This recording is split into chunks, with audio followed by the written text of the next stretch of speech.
Assalamualaikum warahmatullahi wabarakatuh. Hai, selamat siang mahasiswa Unpam yang lagi santuy. Ya, ini untuk reguler C ya. Kalau di Unpam itu ada 3 kelas ya, 1 reguler A, 2 reguler B, dan 3 reguler C. Tapi ya materinya sama ya. Oke, hari ini kita akan belajar pertemuan 12 anggaran piutang. Anggaran piutang. Oke, aneh ya. Ini harusnya pertemuan 18 ya. Tapi di situ pertemuan 12, mungkin ada error ya. Jadi kalau bicara soal piutang itu tergantung dari pasar dari perusahaan tersebut. Kalau pasar itu kan terbagi atas 4 ya, yang kalian pelajari di mikro. Pertama, saya ulangi kembali, refresh, pasar persaingan sempurna. 2, pasar monopolistik. 3, pasar oligopoli. 4, pasar monopoli ya. Kalau pasar makin ke atas itu labanya semakin tinggi, dan semakin ke bawah labanya semakin rendah. Dan yang menggunakan piutang ini biasanya adalah pasar-pasar yang kayak retail ya. Retail semakin besar piutang maka semakin besar penjualan ya. Kalau makin ke atas itu sepertinya tidak menggunakan anggaran piutang untuk meningkatkan penjualan. Itu yang saya pahami, tapi kalau ada yang beri masukan lebih baik ya saya terima dengan baik. Oke, jadi ini adalah anggaran piutang. Seperti kita ketahui, anggaran piutang itu muncul di anggaran penjualan yang pernah saya ajarkan sebelumnya, bagaimana cara buat anggaran penjualan dan anggaran produksi. Nah, anggaran piutang itu waktu itu hanya memberitahu bahwa dengan penjualan kredit kemudian dibayarkan 25% di bulan pertama, 20% di bulan kedua, dan 50% di bulan ketiga, kan jadi 100% ya. Nah, ini sekarang kita akan lebih detail. Pertemuan 17-16 itu bicara soal anggaran modal. Anggaran modal saya tidak mau membahas, atau bisa membahas nanti ya, sudah dilewati ya. Dan itu masuk ke manajemen keuangan 1 dan 2 ya, itu lebih ke sana. Ini sekarang kita bicara soal penganggaran piutang. Oke. Bisa baca ya, pengertian anggaran piutang, pengaruh penjualan kredit terhadap arus kas, faktor-faktor yang mempengaruhi penyusunan anggaran piutang, langkah-langkah penyusunan anggaran piutang, dan manfaat anggaran piutang. Oke, kita langsung saja ke perhitungan. Ini semuanya udah ada di mikro ya. Kalau saya bahas bisa 20 menit. Oke, ini contoh PT Golden Ride mempunyai rencana penjualan. Nah, ini dia ya, 500, 550, Januari 500, Februari 625, Maret 750, April 800, Mei 700, Juni 7,5. Harga jual untuk bulan November 4.000 per unit. Lalu 1 Januari naik 25% dari 4.000 berapa? Ya 1.000 jadi 5.000.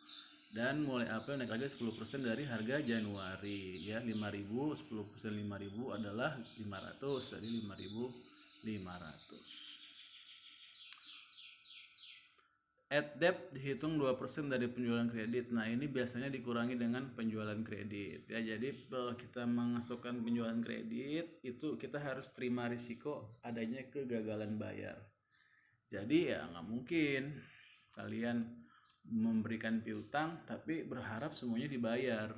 Dan kita tahu ya, setiap kita ngasih orang hutang, jangan kita ke teman aja pasti nggak bayar, dan itu mesti kita tagih.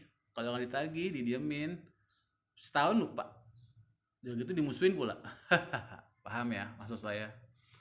Ya sengaja dimusuhin biar nggak bayar. Ya lebih baik kehilangan temen kan daripada bayar itu piutang. Ada beberapa orang yang berpikir seperti itu, dan itulah disebut namanya kereliabilitasan penghutang.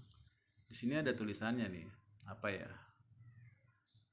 Nah, ini dia nih namanya apa ya di sini ya, orang-orang seperti itu yang seperti kita sering bertemu itu namanya apa ya di sini? Eh sebentar. Bonafiditas dari debitur ya, bonafiditas. Bonafid.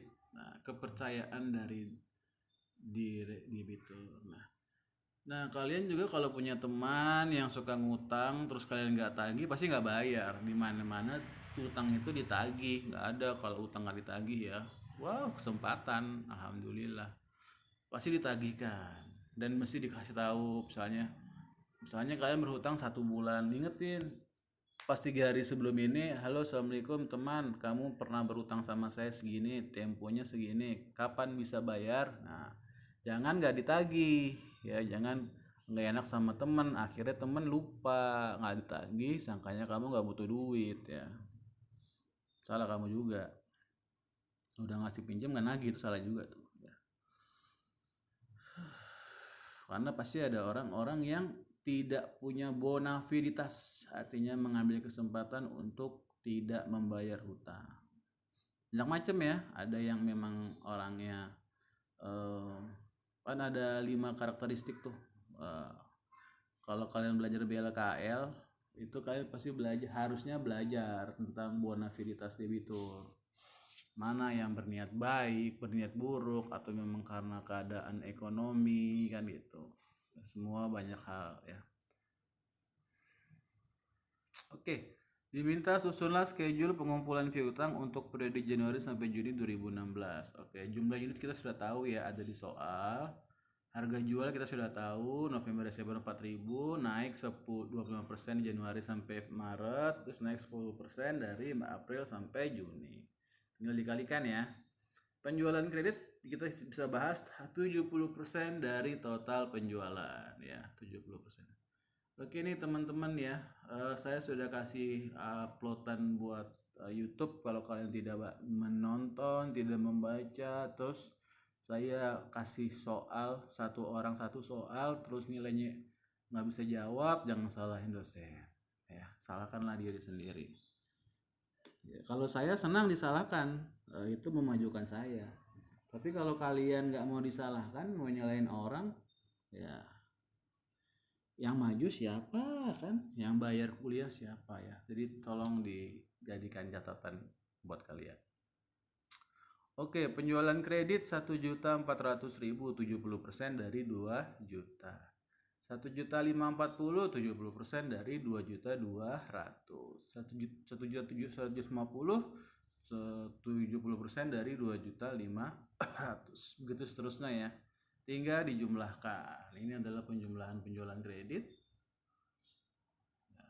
Kelihatannya gampang, tapi jarang yang mau menggunakan ini dan meremehkan. Biasanya tuh anggaran dibuatnya belakangan dan dibuatnya itu asal-asalan, dibesar-besarkan, dibuat seolah-olah besar gitu. Padahal itu resiko. Kalau kamu belajar risk and return di manajemen keuangan 1, inilah alat kontrol untuk mengurangi risiko. Justru kalau dibilang, kalian kan tahu kalau orang keuangan itu pasti membesar-besarkan anggaran. Wah, itu berarti salah milih manajer keuangan ya. Jangan pernah memilih orang atau konsultan yang membesar-besarkan penganggaran. Artinya kalau perencanaan dan implementasi jauh dari panggang daripada apinya, artinya konsultan Anda tidak kredibel ya. Artinya hitungannya ya anak nggak sekolah juga bisa kalau cuman gitu ya. Bukan anak nggak sekolah ya, namanya tuh anak yang kuliah di universitas kehidupan, the University of Life. Nah, tolong dibedakan anak nggak sekolah. Anak zaman sekarang kalau anak nggak sekolah tuh negatif, jadi kita ganti dengan anak yang sekolah di University of Life, Universitas Kehidupan. Oke. Schedule sudah tahu ya, tadi 1.400.000, semuanya tinggal dipindahkan saja ya. Ini nih dikonsernin loh. Ini sangat dikonsernkan. kredibilitas kalian itu diuji ketika kalian buat penganggaran. Memang kelihatannya remeh sih, nggak berpengalaman. Justru kalau kalian nggak punya penganggaran, itu berarti kalian nggak berpengalaman. Bedanya pengalaman sama enggak ya, kalian sudah bisa buat penganggaran dengan baik. Kalau misalnya orang nggak berpengalaman pasti bilang begini, ingat nggak ada yang bilang, coba dulu aja jalanin, nanti kalau gagal baru perbaiki. Nah itu orang yang tidak menggunakan rencana atau penganggaran. Artinya dia nggak tahu pasar, dia cuman baru mapping, terus nggak tahu ini ngapain, di jalan kepentok, oh baru tahu. Setelah dia tahu pasti dia buat penganggaran. Oh kalau kita bikin proyek ini tuh kita mesti buat ini. Nah itu namanya penganggaran juga kan. Contoh mau nikah kita nggak pernah nikah, terus kita bikin penganggaran kan. Apa ribet banget. Nah itu penganggaran tuh, nikah tuh sewa gedung penganggaran ya kan, sewa make up penganggaran, bener nggak? Terus kita taruh 20 miliar padahal cuma 100 juta, kan nggak beres. Masa penganggaran cuma 20 miliar hasil 100 juta, kan itu hal yang aneh gitu ya. Itu kelihatan tidak berpengalaman atau amatir. Oke, nah penjualan neto itu dikurangi dari pencadangan yang tadi saya katakan 2% ya. 2% ya. Jadi 2% dari 1,4 ya 1,4 2% 700 berapa tuh? 1.400.000 dikali 2%. Berapa ya? 2% kan? Nah, benar. Hasilnya 1.372.000. 28.000 ya. Oke. 1.540 dikali 2% berapa? 1.540 dikali 2% 30.800 ya kan? Hasilnya jadi 1.540.000 dikurangi 20.800 1.50200. Sudah tahu ya? Semua sama nih, dikurangi 2% ya. Nah, maaf ya, saya tuh sekali tidak berbeda dengan YouTuber yang lain tuh yang cuman menjelaskan, atau dosen-dosen lain yang menjelaskan materi. Kalian kan bukan SMA, kalian tuh mahasiswa yang mesti tahu konsep, dan kalian tuh harus bisa membandingkan dengan dunia luar. Itu kalau sudah bisa membandingkan baru bisa menganalisis, dan kalian tuh harus sudah sampai tahap analisa ya. Kalau baru tahap hafalkan keyword, hafalkan ini, ya itu mah nggak kalian lah. Harusnya kalian tuh nggak begitu, udah bisa menghubungkan gitu ya. Oke, Januari bulan November ya, schedule penumpulan piutang. Oke, dikatakan bahwa 20% dibayarkan 2 bulan berikutnya ya, berarti 20% dari 1.372 di bulan Januari ya, kan November ngutang ya kan. Terus 50% dibayar 25 hari, 30% 1 bulan berikutnya, dan 20% dibayar 2 bulan berikutnya. Berarti 50% ini dari 1.372 adalah 600 berapa gitu ya. Terus Januari itu adalah bulan ke November, Januari bulan kedua kan. 20% dari 1.372 yaitu 274.400. Oke, ini sepertinya yang bulan November Desember perhitungannya tidak dihitung ya. Nggak buat dia bulan Januari. Oke, nggak apa-apa. Desember ya sama ya. Januarinya di bulan ke pertamanya 30% dari 1.509. Bulan keduanya Februari 20% dari 1.50200. Ya, dihitung ya. Oke ya, kalau pakai kalkulator 1.509.200 ya dikali 20% adalah 301.840 ya. Ya sesuai ya 31840 benar kan? Jadi sepertinya bulan November Desembernya nggak dituliskan ya. Begitu seterusnya. Oke Januari ya kan? 1.715.000 kan 50% dari 1.715.000 ya. Coba kita hitung kalkulator. Oke ya, lanjut ya. Eh, di bulan Januari 1.7.514.000 kan 50% itu dijadikan pembayaran bulan itu. Tapi kita harus lihat di bulan pertama kalau bayar 25 hari pertama dipotong 3%. Jadi kalau kalian lihat ya, kalau kalian lihat 1.715.000 dikali 0,5 sama dengan 857.500 ya. Pasti ada perbedaan ya di sini. 831 kenapa? Karena harus lagi dikurangi 3%. Berarti kalau dikurangi 3% berarti dikali lagi 0,97. Tahu kan? 1 dikurangin 3% sama dengan 0,97. 0,97 ya. Jadi 831,775. Nah, kira-kira begini ya cara hitungnya ya. Oke. Saya lagi azan, tunggu dulu bentar ya, saya tutup dulu. Oke, lanjut lagi ya. Tadi sudah azan, berhenti.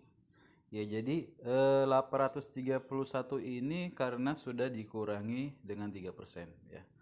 3% dari jadi pasti kalau perhitungan 50% dikali 1.715.000 pasti nggak 831. Tapi karena dikurangi 3%, maka menjadi 831. Begitu seterusnya ya. Nah, ini ada keterangan nih, angka 1 ya. Nah, ini dia ya. Gitu ya.